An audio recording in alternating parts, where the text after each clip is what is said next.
کچھ سیکھنے کی اور اس پر زندگی میں عمل کی توفیق عطا فرمائے۔ آپ احباب سے گزارش یہ تھی کہ مسجد کا خیال کرتے ہوئے اور خطبہ جمعے کے احترام میں حدیث کی روشنی میں نصیحت اور بات یہی ہے کہ اگر آپ آگے تشریف لے آئیں اگلی صفوں میں تو انشاءاللہ اللہ کے ہاں دوہرا اجر بھی ہوگا اور آپ کے لیے انعامات کی بارشیں بھی ہے۔ مسجد میں آ ہی گئے ہیں تو ہمیں حدیث پر پورا عمل بھی ہونا چاہیے۔ سورۃ العصر میں ذکر کر رہا تھا والعصر ان الانسان لفی خسر الا الذین آمنوا وعملوا الصالحات وتواصوا بالحق وتواصوا بالصبر۔ ہدایت اور رہنمائی کے لیے امام شافعی رحمہ اللہ کا یہ قول ملتا ہے کہ اگر آپ صرف ایک سورت پر عمل کر لیں، سورۃ عصر آپ کی کامیابی اور ہدایت کے لیے کافی ہے۔ الفاظ معنی اور مفہوم کے اعتبار سے اس میں اتنی وسعتیں ہیں، اگر کوئی سمجھے تو انسان زندگی اللہ کے اور نبی کے طریقے کے مطابق گزار سکتا ہے۔ والعصر ان الانسان لفی خسر، زمانے کی قسم کھائی ہے اللہ تعالیٰ نے،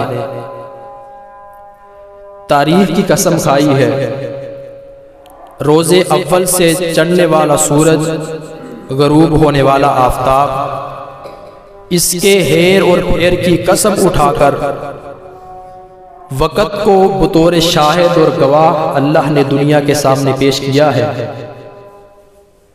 کہ والعصر، دیکھیے گا کہ جب سے کائنات بنی ہے، جب سے زمین و آسمان کا نظام قائم ہے، کوئی بھی شخص، کوئی بھی فرد اٹھے اور مطالعہ کر کے دیکھ لے، یہ بات اس کو نظر آئے گی کہ جو شخص اس صورت میں چار اوصاف سے خالی رہا، جس انسان میں یہ چار اوصاف نہ آ سکے، وہ فرد اس دنیا میں ہلاک رہا ہے۔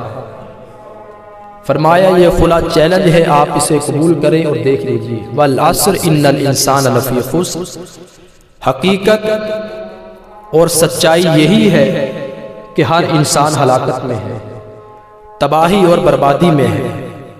اب کامیاب کون رہے گا؟ فائدے اور فلاح کے راستے پہ کون جائے گا؟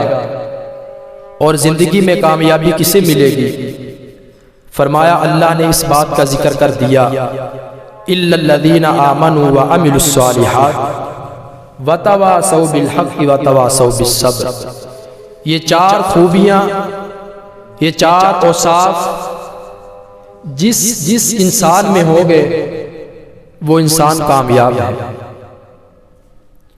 وہ انسان فلاح کے راستے پہ ہے، اسے اللہ کی طرف سے برکت مل گئی ہے، اسے اللہ کی طرف سے ہدایت اور رہنمائی مل گئی ہے جو ان چار اوصاف کو اپنا لے۔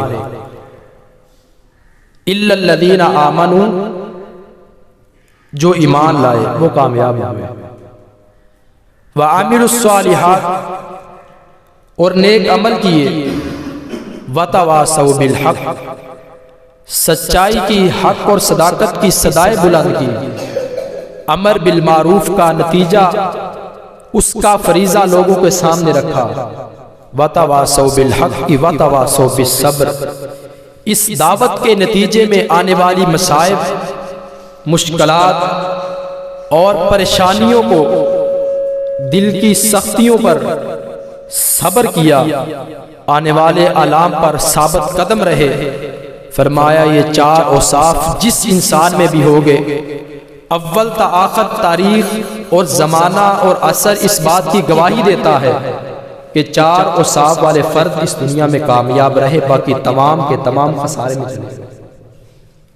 وہ کسی بھی مذہب سے ہے، وہ کسی بھی مسلک سے ہے، وہ کسی بھی جماعت یا کسی بھی فرقے کے ساتھ تعلق رکھتا ہے، اس سے اس کا کوئی واسطہ نہیں۔ لیکن یہ چار اوصاف جس انسان میں جہاں جہاں بھی ہوں گے، زمانے کے کسی بھی وقت میں جس وقت بھی ہوں گے، وہ ان کو کامیاب بنا دے گا۔ پہلی بات یہ ہے کہ آمن و ایمان لائے۔ اسی سے میں اپنے موضوع کا عقیدہ توحید کا آغاز کروں گا کہ ایمان اور عقیدہ جو ہے یہ بڑا حساس معاملہ ہے۔ یہ نظریہ ہے، ایک فکر ہے، ایک سوچ ہے۔ کتاب و سنت سے حاصل ہونے والا اور علم وحی سے حاصل ہونے والا وہ علم، وہ روشنی اور ہدایت ہے کہ جس کی روشنی میں انسان اپنی زندگی گزارتا ہے۔ زندگی اور موت کا سفر اسی علم وحی کی روشنی میں گزارتا ہے، وہ ایمان اور عقیدہ ہے۔ وہ نظریہ انسان کے دل پر، اس کے دماغ پر غالب آ جاتا ہے، اور پھر وہ نظریہ انسان کو صراط مستقیم پہ قائم رکھتا ہے۔ آپ علیہ السلام نے ایک حدیث میں بیان فرمایا ہے، بہت سے خطوط آپ نے کھینچے اور ایک سیدھا نشان لگا کر اپنے صحابہ کو فرمایا، میرے صحابہ یہ سیدھا راستہ ہے، یہ عقیدے والا راستہ ہے۔ کتاب و سنت سے حاصل ہونے والا علم، اس کی بنیاد پر جو راستہ ملتا ہے، جو رہنمائی ملتی ہے، فرمایا میرے صحابہ یہ کامیابی کا راستہ ہے۔ اگر تم اپنا لو گے تو تم کامیاب ہو۔ یہ چلنے پھرنے والے راستے، بھٹکنے والے، یہ خواہشات نفس ہے۔ انسان کو شیطان گمراہی کے راستے پہ ڈالنے کی تگودو کرتا ہے، فرمایا یہ اس کی طرف سے کھینچے جانے والے راستے ہیں۔ قرآن سورۃ انعام کے اندر اللہ تعالیٰ فرماتے ہیں، الحمدللہ الذی خلق السماوات والارض۔ اس سورت کی ابتدا اللہ تعالیٰ نے اس آیت کریمہ سے کی ہے۔ سب سے پہلے سورت فاتحہ کی طرح اللہ تعالیٰ نے اپنی حمد و ثنا بیان کی ہے، اور حقیقت بھی یہی ہے کہ دنیا کائنات میں ہر طرح کی حمد و ثنا کس کے لیے ہے؟ ایک اللہ کے لیے۔ الحمدللہ الذی خلق السماوات والارض، فرمایا دیکھیے تعریفیں میرے لیے ہیں، صرف ایسے ہی نہیں تعریفیں، بلکہ خلق السماوات والارض، زمین اور آسمان کو پیدا کرنے والا میں نے اس کی پیدائش کی ہے، اسے میں نے بنایا ہے۔ وجعل الظلمات والنور، فرمایا پھر میں نے اسلام بھی دیا، روشنی دی، ہدایت دی، اور اس کے مقابلے میں شیطانی راستے نور بھی ہے، اس کے مقابلے میں اندھیرا ہے، اس کے مقابلے میں تاریکی ہے، یہ بھی اللہ تعالیٰ نے واضح کر دیا ہے۔ ثم الذین کفروا بربہم یعدلون، یہ کچھ ہونے کے باوجود اگر پھر بھی تم اس ایک اللہ کے ساتھ کسی کو شریک بناؤ، اس اللہ کے ساتھ اس کے مقابلے میں کسی کو لے آؤ، میدان لگا لو، تو پھر اپنا انجام دیکھ لو۔ یہ واضح قرآن کی آیت جو ہے اللہ تعالیٰ نے سورۃ انعام کے شروع میں ذکر کرتی ہے۔ لوگوں، قرآن اور حدیث کی تعلیمات واضح ہیں۔ کوئی انسان اس روشنی پر چل کے گمراہ نہیں ہو سکتا۔ کوئی یہ کہے کہ مجھے حق نہیں ملا، میں عقیدہ توحید کو نہیں پہچان سکا، مجھے عقیدے کا کسی نے درس نہیں دیا، تو حدیث سن لیجئے گا کہ نبی کریم صلی اللہ علیہ وسلم نے بیان فرمایا، صحابہ ذکر کرتے ہیں وعدنا رسول اللہ صلی اللہ علیہ وسلم موعظۃ ضربت منها العیون ووجلت منها القلوب، کہ ایک دن پیغمبر کائنات صلی اللہ علیہ وسلم نے خطبہ دیا، آپ نے ہمیں واعظ کیا، ایسا شاندار اور لاجواب واعظ تھا، صحابہ فرماتے ہیں خطاب سننے کے بعد ہماری آنکھوں سے آنسو بہہ پڑے، ہمارے دل اللہ کی خشیت سے ڈر گئے، دلوں میں کپ کپی آ گئی۔ ہم نے کہا اللہ کے رسول، ہمارے دل ڈر گئے ہیں، آنکھوں سے آنسو آ گئے ہیں، آپ ہم سے وعدہ لیجئے، آپ جو وعدہ لیں گے ہم اس کے مطابق اپنی زندگی کو گزار دیں گے۔ اللہ کے رسول علیہ السلام نے وعدہ لیا، میرے صحابہ کو بیان کیا، فرمایا میرے صحابہ قد ترکتکم علی البیضاء لیلھا کنہارھا، میرے صحابہ جو دین میں دے کے جا رہا ہوں، جو تعلیمات میں دنیا میں چھوڑ کے جا رہا ہوں، جو عقیدہ اللہ سے ملنے والا میں نے آپ لوگوں کو دیا ہے، قد ترکتکم علی البیضاء لیلھا کنہارھا، فرمایا میرے صحابہ اس دین اسلام کی راتیں اس کے دن سے بھی زیادہ روشن اور واضح ہیں۔ یہ ہو ہی نہیں سکتا کہ آپ عقیدہ لیں، آپ کتاب و سنت پہ آ جائیں، آپ اللہ کی دی ہوئی تعلیمات پہ عمل کر کے کوئی انسان دنیا میں یہ دعویٰ کر دے کہ میں نے عقیدے کو اپنایا تھا، میں ناکام اور ناخسار ہو گیا۔ حضرات یہ ممکن ہی نہیں ہے۔ قد ترکتکم علی البیضاء لیلھا کنہارھا، یہ دین اسلام اتنا مبارک دین ہے، اتنا واضح اور روشن ہے، فرمایا دن کی تو کیا بات ہے، اس کی راتیں اس کے دن سے بھی زیادہ روشن اور واضح ہے، یہ کبھی بھی تم کو طریقے میں نہیں دھکیل سکتا۔ دین، عقیدہ اور اللہ کے ایک ہونے پر یقین کامل رکھنا، یہ کلمہ پڑھ لینے کے بعد سب سے اہم نتیجہ ہے۔ کلمہ اسی بنیاد پر ہے، فَاعْلَمْ أَنَّهُ لَا إِلَٰهَ إِلَّا اللَّهُ، اللہ تعالیٰ قرآن مجید میں فرماتے ہیں فَاعْلَمْ أَنَّهُ لَا إِلَٰهَ إِلَّا اللَّهُ، جان لیجئے گا، اس حقیقت کو اپنے دل میں بٹھا لیجئے گا کہ ایک اللہ کے سوا دنیا پہ کوئی بھی قائم نہیں۔ بقا اور فنا ہر انسان کو، ہر ذات کو ہے، لیکن اللہ کو بقا ہے، فنا نہیں ہے۔ یہی عقیدہ توحید ہے، فَاعْلَمْ أَنَّهُ لَا إِلَٰهَ إِلَّا اللَّهُ، اسی ایک کلمے کی بنیاد پر آپ اللہ کی معرفت کو حاصل کر سکتے ہیں۔ اسی ایک کلمے پر یہ زمین و آسمان کا نظام قائم ہے، اسی ایک کلمے کی بنیاد پر آپ کو اللہ تعالیٰ نے ہدایت دے رکھی ہے۔ حدیث میں ملتا ہے کہ نبی کریم صلی اللہ علیہ وسلم نے فرمایا دیکھیے توحید کی برکت دیکھیے گا، فرمایا میرے صحابہ اس وقت دنیا میں قیامت آ جائے گی جب اس روح زمین پر اللہ کا نام لینے والا ایک بھی نہیں بچے گا۔ جب توحید والا، اللہ کی معرفت رکھنے والا، ایک اللہ پہ عقیدہ رکھنے والا اس دنیا پہ نہیں ہوگا، اس وقت روح زمین پہ قیامت آ جائے گی۔ یہ توحید کی برکت ہے۔ جب تک توحید قائم ہے اس وقت تک زمین و آسمان کا نظام بھی قائم ہے۔ توحید کی برکت سے اللہ نے اس دنیا کو بقا دی ہے، مجھے اور آپ کو جو عزت عطا کی ہے، مجھے اور آپ کو اللہ نے جو سر بلندی اور فوقیت دی ہے، یہ ایک کلمے کی بنیاد پر ہے، فَاعْلَمْ أَنَّهُ لَا إِلَٰهَ إِلَّا اللَّهُ، کہ اس کلمے کے بغیر دنیا میں رکھا ہی کیا ہے۔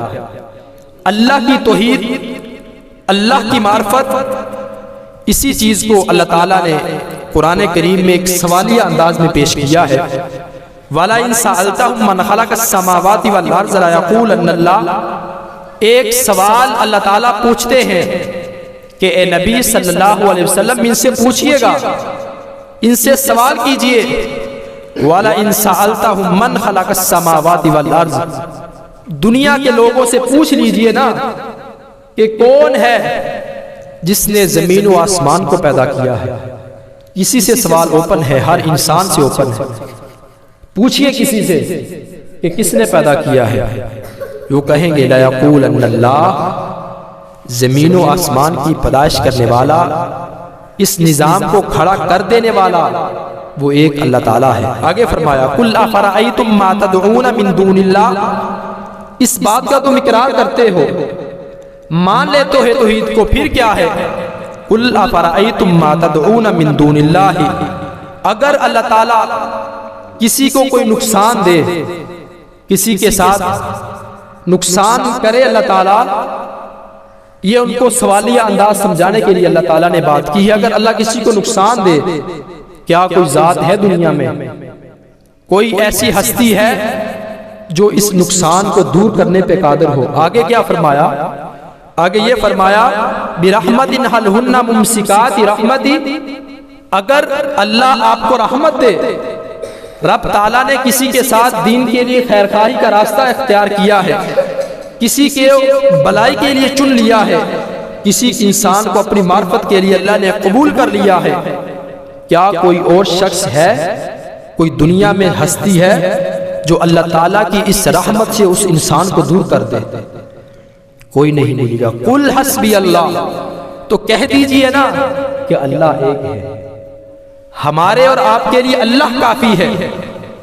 کسی کو اولاد چاہیے، کسی کو اقتدار چاہیے، کسی کو دنیا میں شان و شوکت چاہیے، قل حسبی اللہ، لگا لو دنیا کے میدان، تم اپنے معبودان باطلہ لے آؤ، دنیا کے میدان میں آ جاؤ، تم ٹیکنالوجی لے آؤ، قل حسبی اللہ، میرے لیے اللہ کافی ہے، تم سارے مل کر مجھے ہرانے کی کوشش کر لو، قل حسبی اللہ، میرے لیے اللہ کافی ہے۔ یہ کتنا مبارک سلسلہ ہے، یہ کتنا فائدہ مند فیوز و برکات والا کلمہ ہے، قل حسبی اللہ۔ یہ مومن کی شان ہے، یہ مومن کے لیے عزت و رفعت کا، بلندی کا سبب ہے، قل حسبی اللہ۔ جو ایک اللہ کے در پہ جھک جاتے ہیں وہ دوسروں کے در پہ نہیں جھکتے، جو ایک اللہ کے در پہ جھک جاتے ہیں وہ در پہ نہیں جھکا کرتے۔ آپ بتائیے، سکون، امن، اطمینان اور سکون، ایمان ایک اللہ کے در پہ جھکنے پہ ہے یا در پہ جھکنے پہ ہے؟ جو لوگ ایک اللہ کے سامنے جھکتے ہیں، قل حسبی اللہ کا نعرہ لگاتے ہیں، پھر اللہ بھی ان کو کافی ہو جاتا ہے، پھر اللہ اپنے بندوں کی مدد کرتا ہے، دنیا میں انہیں غلبہ دیتا ہے، دنیا میں اللہ انہیں استحکام عطا کرتا ہے، ان کا چرچا، ان کی عزت، ان کی بلندی اللہ دنیا کے لوگوں کو دلوں میں ڈال دیتا ہے جب انسان توحید پہ کارآمد ہو جاتا ہے۔ لوگوں، عقیدہ توحید بڑا مبارک سلسلہ ہے، یہ کوئی مادی چیز نہیں کہ جسے آپ چھو کر اس کا اندازہ کر سکیں، جسے آپ دنیا کے آلوں میں تول سکیں، اس کا وزن کر سکیں۔ عقیدہ توحید اس نظریے اور اس مبارک سلسلے کا نام ہے کہ جو انسان کے دل اور دماغ میں بیٹھ جاتا ہے کہ قل حسبی اللہ، میرے لیے اللہ کافی ہے۔ یہی عقیدہ توحید ہے۔ جب آپ کا ایمان اللہ پہ پختہ اور یقین کامل ہو جائے گا، پھر آپ کو غیر اللہ سے ڈرنے کی ضرورت نہیں رہے گی۔ اللہ کی عقیدہ توحید میں یہ بات شامل ہے کہ جب آپ کلمہ پڑھیں گے، اللہ کی توحید کا اقرار اور اس کا اظہار کریں گے، تو پھر آپ کو معبودان باطلہ سے انکار کرنا پڑے گا۔ ایک اللہ کو ماننا صرف ماننا ہی نہیں ہے، بلکہ اس کے اقرار کے ساتھ تمام دنیا کو اللہ سے نیچا سمجھنا ہے۔ عزت، وقار اور عہدے کے لیے، زمین و آسمان کی بادشاہت کے لیے ایک اللہ کے مقابلے میں اگر کسی کو برابر بھی کیا تو سمجھ لینا آپ نے عقیدہ توحید سے انحراف کر لیا۔ بلند کرنے کی بات تو دور کی بات ہے نا، کسی نے اللہ کے برابر بھی کسی کو جان لیا تو سمجھ لے اس نے اللہ کی توحید میں کسی کو شامل کر لیا۔ اب اس کا عقیدہ جو نظریہ ہے وہ اللہ کی توحید پہ گامزن نہیں رہا۔ اللہم انت الاول فلیس قبلک شیء، حدیث کہ نبی مکرم صلی اللہ علیہ وسلم نے عقیدہ سمجھانے کے لیے ذکر کر دیا ہے۔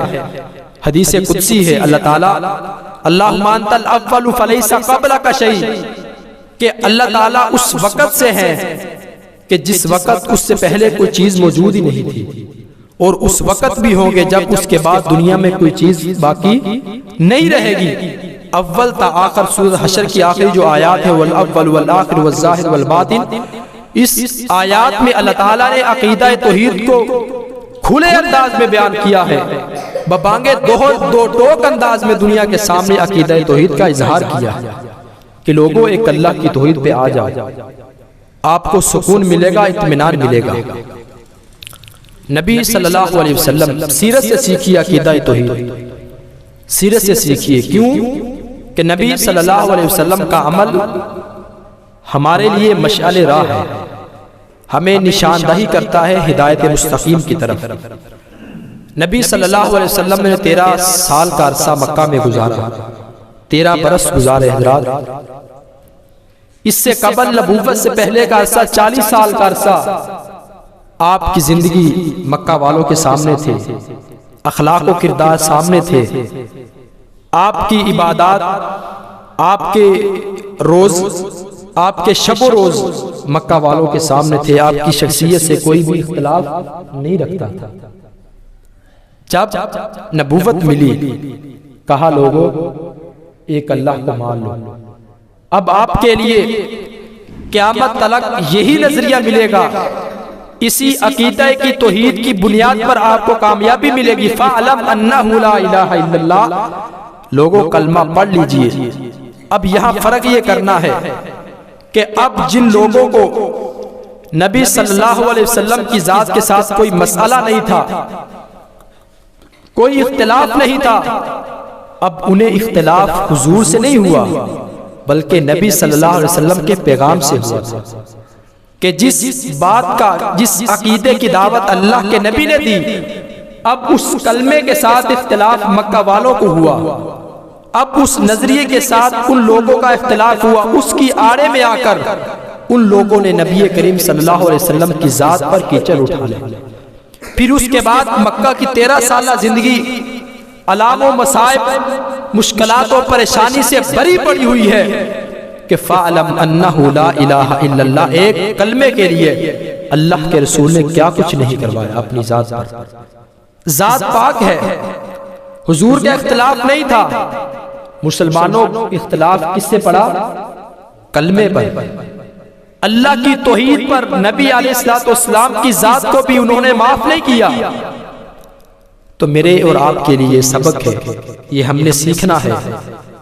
آج ہم نے اس کا عہد کرنا ہے کہ اگر میری شخصیت لوگوں کے سامنے معتبر ہے، لوگ مجھے عزت دیتے ہیں، میں جہاں جاؤں لوگ کھڑے ہو جاتے ہیں، لوگ کھانے پیش کرتے ہیں، لوگ پروٹوکول دیتے ہیں، لوگ عزت و احترام کرتے ہیں، میری ذات کے ساتھ کرتے ہیں، اگر میں ان کو اللہ کی دعوت دیتا ہوں، اب وہ میرے ساتھ اختلاف کرتے ہیں تو اس پہ پریشان نہیں ہوں۔ اب اس پہ آپ نے پریشان نہیں ہوں، کیوں؟ اب اس کا معاملہ آپ کی ذات سے نہیں رہا، اس نظریے اور کلمے کے ساتھ اٹیچ ہو گیا، اس کے ساتھ مل گیا، جس کا تعلق، جس کی دعوت آپ نے اللہ کی طرف دی ہے۔ اب آپ کے ساتھ حق الحسبی اللہ، اب آپ کے ساتھ اللہ کی مدد ہے۔ وَتَوَاصَوْا بِالْحَقِّ، آپ نے حق کیا، سچائی کی احتجاج کیا، صدائے بلند کیا، آپ نے لوگوں کے سامنے کلمہ توحید پیش کیا۔ وَتَوَاصَوْا بِالْحَقِّ وَتَوَاصَوْا بِالصَّبْرِ، اب آپ نے صبر کرنا ہے۔ یہ 4 خوبیاں جو میں نے ابتدا میں ذکر کی ہیں، یہی اس موضوع کی بنیاد بھی ہے اور اہمیت کی حامل بھی ہے۔ وَتَوَاصَوْا بِالْحَقِّ، اگر اب آپ کے ساتھ کوئی اختلاف کرے، وہ آپ کی ذات کے ساتھ نہیں بلکہ اس کا اختلاف رسول اللہ اور نبی صلی اللہ علیہ وسلم کے ساتھ ہوا، اس کا اختلاف اللہ کے ساتھ ہوا۔ اطیعوا اللہ واطیعوا الرسول، نبی صلی اللہ علیہ وسلم کی اطاعت کس کی اطاعت ہے؟ اللہ کی اطاعت ہے۔ اور جو آپ کے ساتھ اختلاف کرے گا، آپ نے کلمے کی دعوت دی، اس کا اختلاف صرف آپ سے نہیں ہے، نبی اور اللہ کے ساتھ اختلاف چلا گیا صلی اللہ علیہ وسلم۔ آپ نے پریشان نہیں ہونا۔ ہاں، میں یہاں ایک بات ضرور ذکر کروں گا جو ہمیشہ ہم اس بات کو چھوڑ دیتے ہیں۔ ہم عقیدہ بیان کرتے ہیں، توحید دیتے ہیں، اب لوگوں کا اختلاف کلمے سے ہونا چاہیے، ہماری ذات کے ساتھ نہیں ہونا چاہیے۔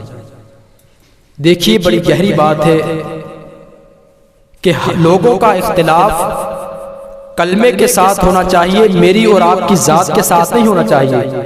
لوگ یہ نہ کہیں کہ یار وہ بندہ تو توحیدی ہے لیکن اس کا اخلاق اچھا نہیں ہے۔ دعوت دینی ہے، نبی صلی اللہ علیہ وسلم کے طریقے کے مطابق سیرت سے روشنی لیجئے۔ آپ طائف میں گئے، کتنے لوگ تھے؟ 3 لوگ، 3 سردار تھے۔ آپ نے طائف میں پتھر کھائے، دعوت دی لوگوں کو۔ حضور نے اس امت کے لیے غم برداشت کیے، لیکن ان لوگوں کو اختلاف اس کلمے پر تھا، آپ کی ذات پر نہیں تھا۔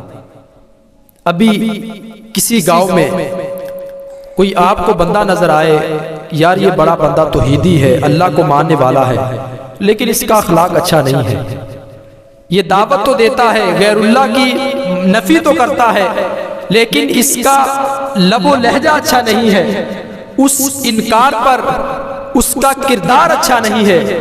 مسلمانوں، ہم نے عقیدے کی آڑ میں آ کر اپنا اخلاق خراب کر لیا. یہ حقیقت ہے، یہ حقیقت ہے. ہم لوگوں کو دعوت دیں، ان کو دھکے مار کر اپنے در سے نکال دیں. میں نے دیکھا ایک شخص توحید کی دعوت دے رہا تھا، بڑے زور کے ساتھ کہہ رہا تھا، اس کے سامنے کسی نے غیر اللہ کا نام لیا، اس انسان نے اپنے گھر سے اس فرد کو دھکے مار کے نکالا. بتائیں یہ لوگ آپ سے متاثر ہو گئے کہ نفرت کریں گے؟ او بھائی نفرت کریں گے. آپ کا پیغام اچھا ہے، دعوت اچھی ہے، لیکن اس دعوت کو پیش کرنے کا انداز اچھا نہیں. حضور یہ چیز ہم نے سیرت سے سیکھ لی ہے. میرے نبی کی سنت اور سیرت اس سے بے باک ہے. کبھی بھی ایک سیرت سے مثال لائیے. آپ نے ببانگے دوہر اللہ کی توحید کا پیغام دیا ہے، لیکن کبھی بھی کسی شخص کے ساتھ کردار کشی نہیں کی. کبھی بھی کسی انسان کو اللہ کے رسول نے اپنے در سے نہیں بھگایا. وہ یاد ہے اللہ کے رسول علیہ السلام یہودی کے بچے کے گھر گئے، فرمایا بیٹا کلمہ پڑھ لیجئے. اس نے کلمہ پڑھا اور مسلمان ہو گیا. وہ فوت ہو گیا. فرمایا اللہ کی جنتوں کا مہمان بن گیا کلمے کی وجہ سے. آپ نہ جاتے تو وہ شاید وہ کلمہ نہ پڑھ پاتا. میں سوچنے لگ جاؤں اب میں کسی کے گھر جا کر کیوں دعوت دوں؟ میں کسی کے عیسائی کے دروازے پہ کیوں جاؤں اس کو اللہ کی دعوت دینے؟ میں کسی یہودی کے پاس کلمہ کیوں پڑھوں؟ بھئی اگر آپ کے پاس آپ کے گھر میں ایک عیسائی آ گیا، کوئی غیر مسلم آ گیا، تو اس کے ساتھ آپ کا نرمی والا جو ہے وہ اس قدر ہونا چاہیے کہ وہ آپ کے اخلاق سے متاثر ہو کر وہ اس توحید کو اپنا لے، اس مبارک سلسلے پہ آ جائے، تو آپ کو خوشی ہونی چاہیے. تو یہ بات آپ نے ہمیشہ یاد رکھنی ہے کہ اگر اللہ نے مجھے عقیدہ دیا ہے، اللہ نے مجھے پیغام پہنچانے کی توفیق عطا فرمائی ہے، کبھی بھی اپنے اخلاق کو کمزور نہ کیجیے. کبھی بھی اپنے کردار کو مانت نہ پڑنے دیجیے. کبھی بھی آپ کے علاقے میں آپ کی پہچان ایسے نہ ہو کہ یہ انسان توحیدی تو ہے، اللہ کو ماننے والا تو ہے، لیکن ہم اس کے پاس جانے سے ڈرتے ہیں. بھئی ایسا کیوں ہے؟ یہ چیز تو ہمیں سیرت سے نہیں ملتی. تو آپ کیسے توحیدی ہیں؟ آپ کیسے اللہ کو ایک ماننے والے ہیں؟ بھئی جس کی طاقت، جس کی پاور ایک کلمہ ہے، اس کا حق یہ ہے، تو پھر آپ کو اس کے ساتھ ساتھ جو باقی لوازمات ہے، جو حدیث سے اسباق ہے، وہ حاصل کر لینے میں کیا حرج ہے؟ ہم سمجھتے ہیں توحید کے بعد ہم کامیاب ہیں. کامیاب تو ہے میرے بھائی.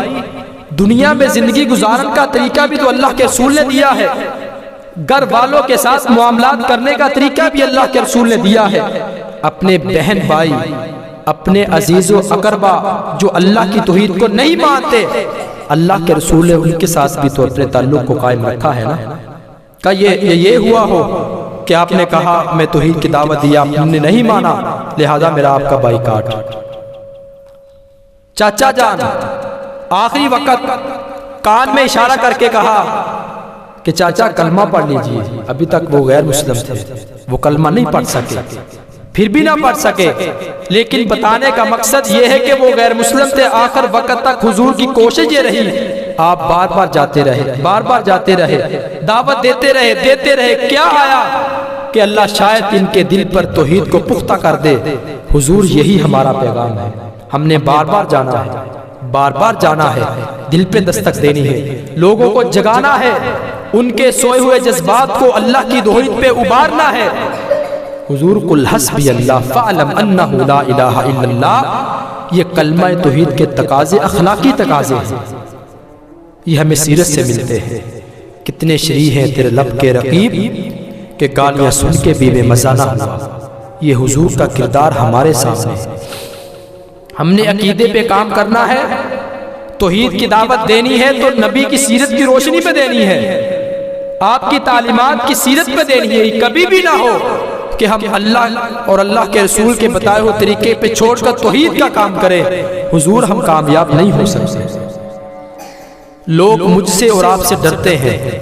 حقیقت بات ہے، لوگ ڈرتے ہیں کہ یار یہ بڑے متشدد لوگ ہیں، ان کا لوگوں کے ساتھ رویہ اچھا نہیں. لوگ ہم سے خائف ہیں، لوگ ہم سے اپنے سوالات پوچھنے سے ڈرتے ہیں. اور بھائی ان کو تو ہی سے کیا لگے، وہ بھی اس لائن پہ نہیں آیا، آپ نے اس کو توحید پہ لانا ہے اپنے اخلاق کو بہتری کرنے کے ساتھ۔ اگر آپ اخلاقیات میں فیل ہو گئے، یاد رکھیے، تو آپ لوگوں کو اللہ کی ایک دعوت دینے میں بھی فیل ہو جائیں گے۔ فَاعْلَمْ أَنَّهُ لَا إِلَٰهَ إِلَّا اللَّهُ، توحید پہ کام کرنا ہے، اپنی شخصیت کو لوگوں کو سامنے پیش کرنا ہے۔ یہ نبی صلی اللہ علیہ وسلم کی سیرت ہے، تبھی توحید پہ کام ہو جائے گا۔ یا عبادی لو انکم، توحید سنیے، توحید لو انکم حدیث قدسی ہے، نبی صلی اللہ علیہ وسلم بیان فرماتے ہیں کہ اللہ تعالیٰ نے ارشاد فرمایا ہے کہ اگر اول تا آخر پیدا ہونے والے انسان اور جن کھلے میدان میں چلے جائیں، صحرا میں چلے جائیں اور اللہ سے مانگنا شروع کر دیں، مانگتے جائیں مانگتے جائیں مانگتے جائیں، اللہ تعالیٰ ان کی سن کر ان کو ان کے مطابق عطا کرتا جائے۔ فرمایا اللہ کے خزانوں میں اتنا بھی کمی نہیں آئے گا کہ اگر ایک سوئی سمندر میں ڈبوئے، اس سے سمندر کو کتنا فرق پڑے گا، کتنا پانی کا قطرہ وہ سوئی لے کے باہر آئے گی۔ فرمایا اس سوئی پہ لگنے والا قطرہ، اس کے برابر بھی اللہ کے خزانوں میں کمی نہیں آ سکتی۔ یہ ہے میرے رب کی توحید، یہ اللہ کی توحید ہے۔ اس کے اندر بھی کچھ سبق ہے۔ حدیث کے الفاظ ہیں کہ انسان بھی مانگے اور جن بھی مانگے، ہر انسان مانگے اور اپنی اپنی زبان میں مانگے۔ ہر کی زبان الگ ہے، ہر کے جذبات الگ ہے، مانگنے کا انداز الگ ہے، اور جو مانگا جا رہا ہے وہ الگ الگ ہے۔ میرا اللہ اس بات پہ قادر ہے، یہ اسی کے لائق ہے، یہ اسی کی توحید ہے کہ ہر کی بولی سمجھے، ہر کی زبان کو جانتا ہے اور ہر کی خواہشات کے مطابق عطا کرنے پہ قادر ہے۔ یہ میرے ایک اللہ کی توحید ہے، یہ حدیث قدسی ہے، یہ توحید ہے لوگوں۔ کوئی اس کے مقابلے میں کوئی اور معبود ہو، میں اور آپ کسی کے سامنے کھڑے ہوں، ہم دونوں ان سے بات کر رہے ہوں، وہ کہتا ہے یار آپ خاموش ہو جائیں، یہ ایک بات کریں، مجھے سمجھ نہیں آ رہی۔ یہ میری اور آپ کی عقل ناقص ہے، کیونکہ جو عقل اللہ کے وحی اور نور کی ہدایت کو چھوڑ جائے گی وہ گمراہی کے راستے پہ چلے جائے گی۔ یہ میری اور آپ کی عقل ہے، یہ میرے اور آپ کے معبود ہے، یہ میرے اور آپ کے بنائے ہوئے معبود ہے جس سے ہم پکارتے ہیں۔ اللہ وہ ہے، اللہ کی توحید وہ ہے، اللہ کی وحدانیت وہ ہے کہ اگر ہم اکٹھے ہو کے اپنی اپنی زبان میں، کتنی بولیاں دنیا میں بولی جاتی ہیں، کتنی زبانیں دنیا میں رائج ہیں، سب اپنی اپنی زبان میں اپنی اپنی خواہشات کے مطابق مانگے تو میرا اللہ ان سب کو عطا کرنے پہ قادر ہے، اور سوئی کے لگنے والا ایک قطرہ بھی اللہ کے خزانوں میں کمی نہیں لا سکتا، اور یہی توحید ہے، یہی ہم نے کام کرنا ہے۔ فَاعْلَمْ أَنَّهُ لَا إِلَٰهَ إِلَّا اللَّهُ، اور کل حسبی اللہ پہ لوگوں کو لانا ہے، ایک اللہ کی دعوت دینی ہے۔ صحابی سیدنا سعد بن ابی وقاص رضی اللہ تعالی عنہ بادشاہ کے پاس، روم کے بادشاہ کے پاس ایک تابعی کو بھیجا، سیدنا ربیع بن عامر رحمت اللہ علیہ تعالیٰ کو بھیجا۔ پیغام کیا تھا؟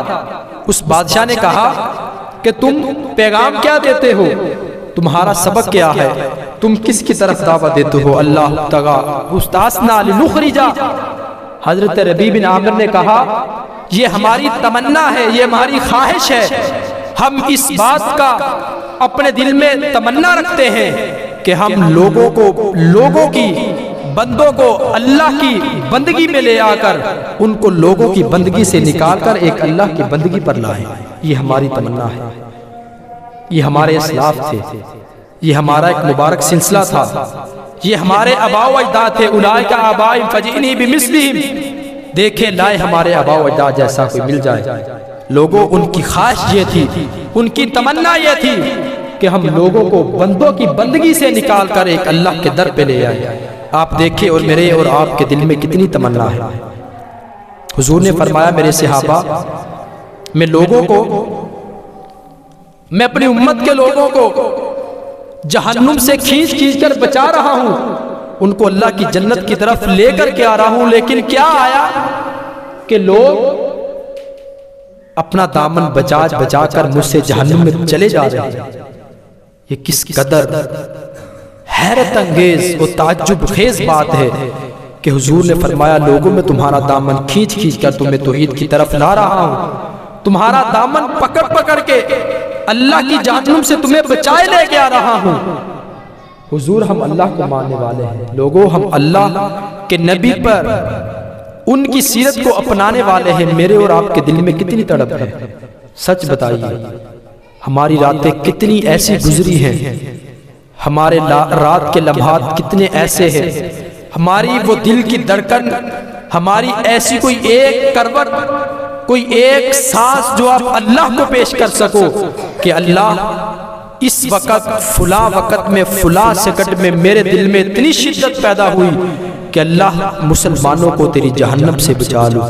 کوئی ایک سانس لاؤ مسلمانوں، ایک کروٹ لاؤ جو امت کا درد آپ نے محسوس کیا ہو، آپ نے یہ دل میں خیر خواہی کا جذبہ رکھا ہو کہ یار آج رات مجھے نیند نہیں آ رہی، وجہ کیا ہے کہ میں لوگوں تک ایک اللہ کی توحید کا پیغام پہنچا۔ ایک کروٹ لائیے، ایک سانس لائیے، ایک وقت کا لمحہ لائیے جس لمحے میں آپ کو رات کو سونے نہ دیا ہو، جس درد نے آپ کو کروٹ بدلنے پر مجبور کر دیا ہو، جس لمحے آپ کو نیند سے بیدار کر کے اللہ کے سامنے سجدہ ریز ہو کر اس لمحے نے آپ کو اتنا تک پایا ہو کہ اللہ تو مجھے توفیق عطا فرما کہ تیری امت کو، نبی کی امت، تیرے لوگوں کو اللہ تیری توحید کی طرف لے آؤ، جہنم سے بچا لو۔ یہ سیرت سے سبق ملتا ہے، یہ ہم نے کرنا ہے۔ صرف توحید کہنے کا نام نہیں، توحید اعلان کرنے کا نام نہیں، اپنا کر اس کے مطابق لوگوں کو لانے کا نام ہے۔ آپ یہ آج جمعے کا مطلب یہ ہوتا ہے کہ ایک ہفتے کی ڈوز دینا مقصود ہوتا ہے نا، کہ آئندہ جمعے تک اس جمعے جو ہم نے سنا ہے، جو پڑھا ہے، آئندہ ہفتے تک اس پہ عمل کریں گے۔ تو میری مسافر کی گزارش یہ ہے، تمنا اور خواہش میں یہ رکھتا ہوں کہ آپ نے آئندہ جمعے تک اسی توحید کا درد اپنے دل میں لینا ہے، اس کا سبق آپ نے سیکھ لینا ہے، ذہن میں بٹھا لینا ہے، اور پورا ہفتہ آپ نے اس کی مشق کرنی ہے۔ کسی ایک کو ملے، کسی دو کو ملے، کسی دکان پہ جائیں، کہاں جائیں، جہاں جائیں، یہ درد آپ کے دل میں موجود ہو، یہ تڑپ آپ کے دل میں ہو کہ یار میں جہاں بیٹھا ہوں نا، مجھے لگ رہا ہے کہ یہ انسان توحید میں کمزور ہے، مجھے لگ رہا ہے کہ یہ نماز نہیں پڑھتا، یہ ایک اللہ کو ماننے پر کمزور ہے۔ میں یہ چاہتا ہوں، نبی کی سیرت اور آپ کا اخلاق یہ تھا، آپ کی سیرت کا مبارک سلسلہ یہ تھا کہ میں اس شخص کو ایک اللہ کی توحید پر لے آؤں، اس کو جہنم سے بچا لوں۔ یہ آپ نے ایک ہفتہ مشق کرنی ہے، توفیق آپ نے مانگنی ہے، ہمت اللہ عطا کرے گا، انشاءاللہ بیڑے آسان ہو جائیں گے نا۔ جب توحید پہ دعوت دینے پر اللہ کی طرف سے توفیق مل جائے، یہ بڑا آسان کام ہو جائے گا آپ کے لیے۔ آپ لوگوں کو اس کی دعوت دیں گے تو اللہ آپ کو مبارک بنا دے گا، اللہ آپ کے وجود سے خیر ملے گی لوگوں کو، آپ کی شخصیت سے آپ جہاں جائیں گے، جہاں بیٹھیں گے، جہاں لوگوں سے بات ملے گی، آپ کی شخصیت سے لوگوں کو فائدہ ملے گا، آپ سے کچھ لوگ حاصل کریں گے، آپ سے لوگ فائدہ لیں گے۔ یہی شان ہے مومن کی۔ جیسے کسی صحرا میں میٹھے کنواں ہوتا ہے نا پانی کا، اس سے لوگ آتے ہیں، اپنا فیض حاصل کرتے ہیں، اپنی تشریح بجاتے ہیں، پیاس کو بجھاتے ہیں، اور اپنے گھر والوں کے لیے بھی لے جاتے ہیں۔ تو آپ کو پانی کا میٹھا کنواں بننا ہے، کڑوا کنواں نہیں بننا۔ میٹھا کنواں آپ کو پانی کا بننا ہے، صحرا کی مانند بننا ہے کہ جو شخص آئے وہ آپ سے ہدایت لے، وہ آپ سے رہنمائی لے، آپ کے وجود سے اس کی اصلاح ہو جائے، اس کے گھر والے وہ اللہ کی جہنم سے بچ کر اللہ کی جنت کا وارث بن جائے۔ یہ تب ہوگا جب آپ اپنی ذات کو مبارک بنا لیں گے، اللہ سے توفیق مانگیں گے کہ اللہ میں اس راستے پہ کام کرنا چاہتا ہوں، تو مجھے ہمت اور توفیق عطا فرما، میری ذات کو لوگوں کے لیے فائدہ مند بنا، تو انشاءاللہ اللہ لوگوں کے لیے راستے آسان کر دے گا۔ شیخ الاسلام ابن تیمیہ رحمہ اللہ فرماتے ہیں توحید کی اہمیت یہ ہے کہ جتنی بھی دنیا میں فلاح و بہبود کا کام ہے، اصلاح کا کام ہے، وہ فقط نبی صلی اللہ علیہ وسلم کی اتباع میں ہے اور اللہ کے ایک ہونے پر یقین رکھتے ہوئے اسی کے سامنے جھکنے میں ہے۔ کوئی دوسرا شخص آپ کو حقیقی اور دائمی کامیاب ہوتا نظر نہیں آئے گا۔ حقیقی اور دائمی کا عارضی طور پہ لوگ ہوں گے، لوگوں کو غلبہ ہوگا، عروج ہوگا، لوگ دنیا پہ حکومت بھی کر لیں گے، لیکن دیکھیے کہ 100 سال قبل، 1 صدی قبل، 1000 سال پہلے جنہیں اس دنیا میں اقتدار حاصل تھا، وہ لوگ غیر اللہ کے سامنے جھکنے والے تھے، آج ان کا نام و نشان نہیں رہا۔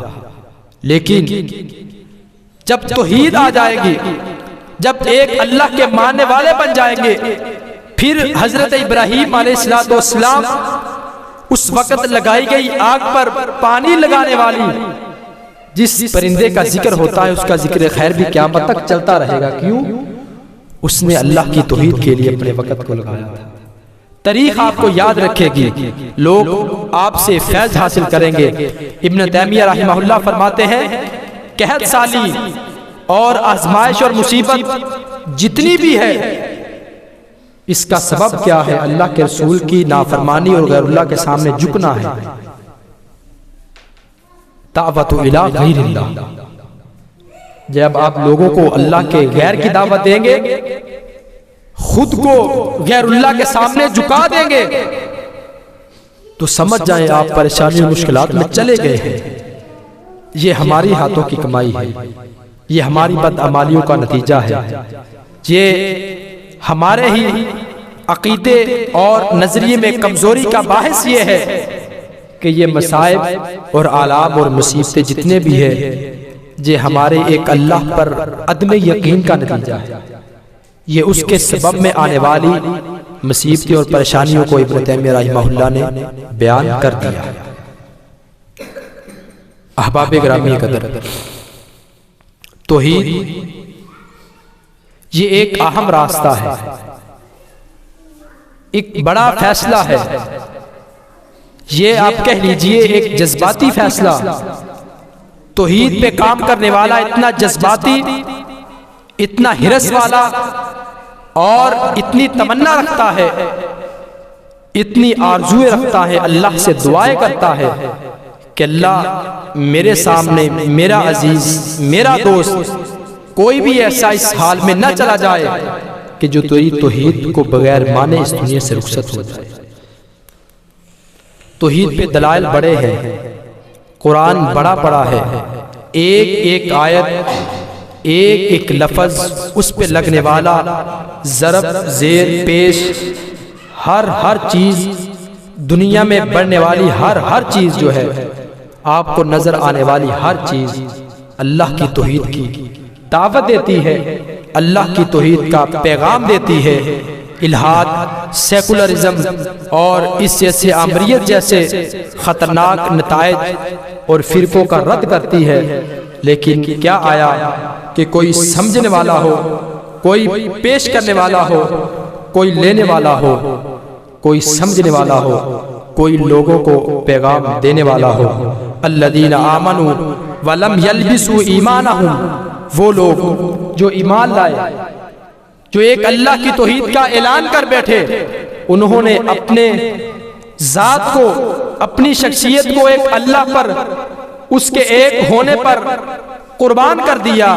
الذین آمنوا ولم یلبسوا، اور پھر کبھی بھی عقیدے پر کمپرومائز نہیں کیا، کبھی بھی عقیدے پر سمجھوتا نہیں کیا۔ اولئک لہم الامن وہم مہتدون، اللہ تعالیٰ قرآن میں یہ فرماتے ہیں کہ جب آپ توحید پر کامیاب ہو جائیں گے، توحید پر گامزن ہو جائیں گے، ایک اللہ کو ایک ہونے پر یقین رکھتے ہوئے شرک کی تردید کر دیں گے، اللہ تعالیٰ آپ کو امن بھی دے گا، اللہ تعالیٰ آپ کو استحکام بھی عطا کرے گا۔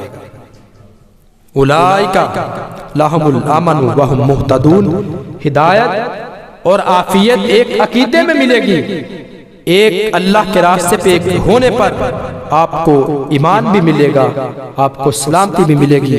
والعصر ان الانسان لفی خسر الا الذین آمنوا وعملوا الصالحات وتواصوا بالحق وتواصوا بالصبر۔ یہ صورت لے جائیں آپ، اس پر میری اور آپ کی عقیدے کی کامیابی کا انحصار ہے کہ زمانہ شاہد ہے، زمانہ گواہی دے رہا ہے۔ ہر چڑھنے والا سورج آپ کو پچھلی تمام تر طریقوں سے اس بات کو آپ کے سامنے واضح کر دیتا ہے کہ لوگوں وہ انسان کامیاب رہے، دنیا میں انہوں نے غلبہ پایا، اللہ نے انہیں اقتدار عطا فرمایا، جنہوں نے عقیدے کو اپنایا، جنہوں نے اپنا نظریہ درست کیا، جنہوں نے اپنے دل سے ایک اللہ پر یقین رکھ لیا اور غیر اللہ کو اس کی کھلے عام تردید کر دی اور اعلان کر دیا کہ اللہ کے سوا کوئی معبود ہی نہیں، اللہ کے سوا کوئی ایسا ہے ہی نہیں کہ جس کے سامنے ہم حاجت لے کے جائیں، جس کے سامنے ہم اپنا پیغام سنائیں، جس کے سامنے ہم اپنی داد رسی کریں، جس کو ہم پکاریں، جس کو ہم اپنی دعائیں التجائیں کریں، ایک رب کے سوا کوئی نہیں۔ آمنوا وعملوا الصالحات، ایمان لائے وہ کامیاب ہو گئے، وعملوا الصالحات، ایمان کے نتیجے میں نیک عمل کیے، اسی کی روشنی میں زندگی کو گزارا،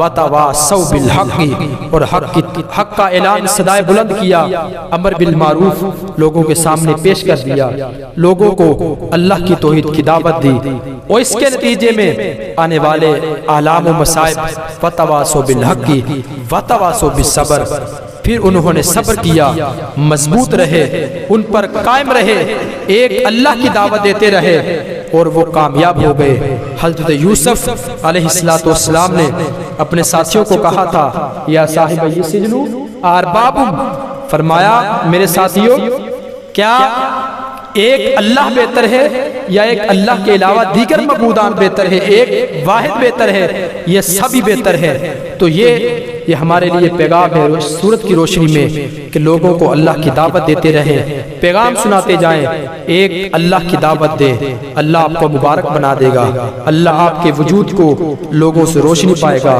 حدیث اور سیرت کی روشنی میں لوگوں کو اللہ کی جہنم سے بچائے۔ یہ سب سے بڑا توحید پہ کام، سب سے بڑا کام ہے، توحید پہ چلنے والا کام سب سے بڑا کام ہے۔ دعا یہ ہے کہ اللہ مجھے اور آپ کو توحید پہ قائم رکھے، اور مرتے وقت جاتے وقت اپنی آل اولاد کو توحید پر گامزن رہنے کی وصیت بھی کرتے جائیں۔ یہ ہمارے اسلاف کا طریقہ ہے، یہ ہمارے آباء و اجداد کا طریقہ ہے۔ اللہ ہمیں صحیح عقیدہ توحید عطا فرمائے اور اس عقیدے پر ہمیں موت دے، اسی پر ہمیں قیامت کے دن کھڑا کرے۔